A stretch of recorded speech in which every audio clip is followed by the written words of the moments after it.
ಕರ್ತನಲ್ಲಿ ಪ್ರೀತಿಯ ದೇವರ ಮಗುವೆ, ಯೇಸು ಕ್ರಿಸ್ತನ ಹೆಸರಿನಲ್ಲಿ ವಂದನೆಯನ್ನು ಸಲ್ಲಿಸುತ್ತೇನೆ ನಿನಗೆ.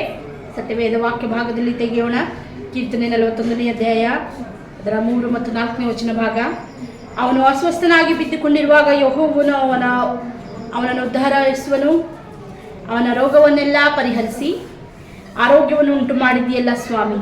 ನಾನಂತೂ ಯೆಹೋವನು ನಿನ್ನ ಆಜ್ಞೆಯನ್ನು ಮೀರಿ ಪಾಪ ಮಾಡಿದ್ದೇನೆ, ನನ್ನನ್ನು ಕರುಣಿಸಿ ಸ್ವಸ್ಥ ಮಾಡು ಅಂದೇನೊಂದಾಗಿ.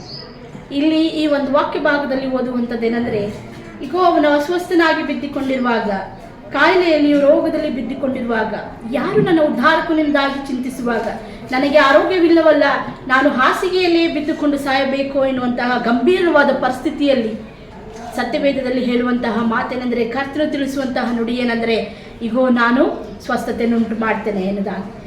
ದೇವವಾಕ್ಯದಲ್ಲಿ ನಾವು ನೋಡ್ತೀವಿ, ಆತನ ಬಾಸುಂಡೆಯಿಂದ ನಮಗೆ ಅದಾಗಲೇ ಗುಣವಾಗಿದೆ ಎನ್ನುವುದಾಗಿ. ಸತ್ಯವೇದ ತಿಳಿಸುವಂಥದ್ದೇನೆಂದರೆ, ಇಗೋ ಅವನ ರೋಗವನ್ನೆಲ್ಲ ಪರಿಹರಿಸಿ ಆರೋಗ್ಯವನ್ನು ಉಂಟು ಮಾಡಿದೆಯಲ್ಲ ಸ್ವಾಮಿ.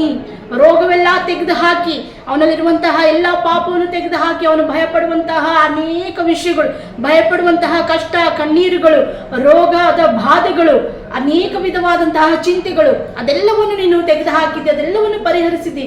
ಇಗೋ ನನ್ನ ಹಾಸಿಗೆಯಲ್ಲಿ ಬಿದ್ದು ಸಾಯಬೇಕಾದಂತಹ ಪರಿಸ್ಥಿತಿಯೋ ಎನ್ನುವಂತಹ ಚಿಂತೆ, ನನಗೇನಾಗ್ತದೆ ಎನ್ನುವಂತಹ ಆತಂಕ, ಇದರಿಂದ ನೀನು ಬಿಡುಗಡೆಯನ್ನು ಉಂಟು ಮಾಡಿದೆಯಲ್ಲ ದೇವರೇ, ಅದಕ್ಕಾಗಿ ನಾನು ನಿನಗೆ ಸ್ತೋತ್ರ ಹೇಳ್ತೇನೆ ಎನ್ನುವುದಾಗಿ ನಾವು ನೋಡ್ತೇವೆ. ಸತ್ಯವೇದ ಹೇಳ್ತದೆ, ನಾನಂತೂ ಯೆಹೋವನೇ ನಿನಗೆ ವಿರುದ್ಧವಾಗಿ ಪಾಪ ಮಾಡಿದ್ದೇನೆ, ನಾನು ನಿನ್ನ ಆಜ್ಞೆಯನ್ನು ಮೀರಿ ಪಾಪ ಮಾಡಿದ್ದೀನಿ, ನೀನು ಹೇಳಿದಂತಹ ಮಾತುಗಳಿಗೆ ನಾನು ಕಿವಿಗೊಡಲಿಲ್ಲ. ಮಗುವೇ, ಇದು ಸರಿಯಾದ ದಾರಿ, ಇದರಲ್ಲಿ ಹೋಗುವಂದಾಗಿ ಹೇಳುವುದಾದರೆ ಕರ್ತನೆ, ನಾನು ನಿನಗೆ ವ್ಯತಿರಿಕ್ತವಾಗಿ ನಿನಗೆ ವಿರುದ್ಧವಾದ ದಾರಿಯನ್ನು ಆದುಕೊಂಡಿದ್ದೇನೆ. ನನ್ನನ್ನು ಕ್ಷಮಿಸು, ನನ್ನನ್ನು ಕ್ಷಮಿಸು, ನನ್ನನ್ನು ಕರುಣಿಸು ಮತ್ತು ನನ್ನನ್ನು ಸ್ವಸ್ಥ ಮಾಡು. ನನಗೆ ಆರೋಗ್ಯವನ್ನು ಅನುಗ್ರಹ ಮಾಡು, ನನಗೆ ಸ್ವಸ್ಥತೆಯನ್ನು ಅನುಗ್ರಹ ಮಾಡು. ಆ ಸ್ವಸ್ಥತೆಯು ರಕ್ಷಕನಿಗೆ ಯಾವ ವೈದ್ಯನು ಕೊಡಲಿಕ್ಕೆ ಶಕ್ತನಲ್ಲ. ಈ ಲೋಕದ ಯಾವುದೇ ವಿಧವಾದಂಥ ಔಷಧವು ನನಗೆ ಕೊಡಲಿಕ್ಕೆ ಶಕ್ತಿ ಉಳ್ಳದಲ್ಲ. ಅದು ನಿನ್ನ ಕರುಣೆ, ಅದು ನಿನ್ನ ಕನಿಕರ, ದಯೆ ಅಂತಕ್ಕಂಥದ್ದು ಮಾತ್ರ ನನಗೆ ಉಂಟು ಮಾಡುವಂಥದ್ದು. ನಿನ್ನ ಕನಿಕರ, ನಿನ್ನ ಬಾಸುಂಡೆಗಳು, ಅದರಿಂದ ಮಾತ್ರ ನನಗೆ ಸ್ವಸ್ಥತೆ ಉಂಟಾಗ್ತದೆ ಅನ್ನೋದಾಗಿ ದೇವರಿಗೆ ಹೇಳುವುದಾದರೆ, ಕರ್ತನಲ್ಲಿ ಪ್ರೀತಿಯ ಮಗುವೆ, ನೀನು ಸ್ವಸ್ಥತೆಯನ್ನು ಪಡೆದುಕೊಳ್ಳುವನು ಆಗಿರ್ತಿ.